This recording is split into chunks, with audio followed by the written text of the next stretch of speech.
Pan சூடானோடனே oil ஊற்றிக்கிறோம்.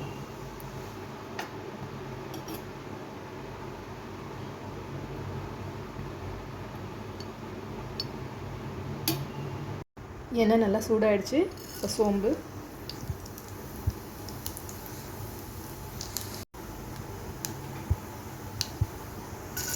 பூண்டு,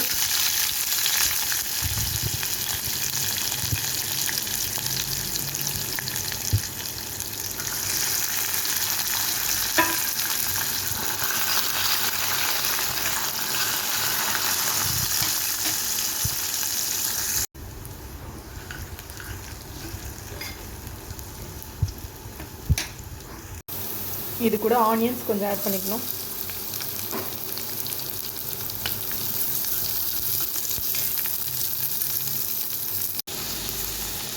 இது கூட கறி லீஃப்.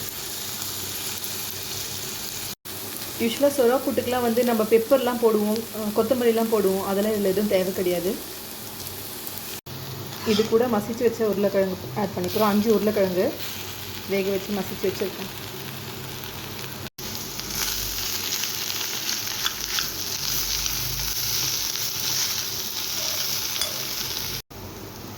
இது கூட கொஞ்சம் மஞ்சள் தூள்,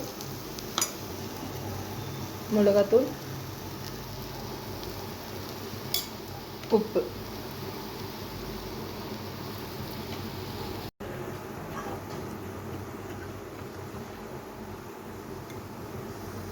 இது கொஞ்ச நேரம் அப்படியே ஃப்ரை பண்ணிகிட்டே இருக்கணும்.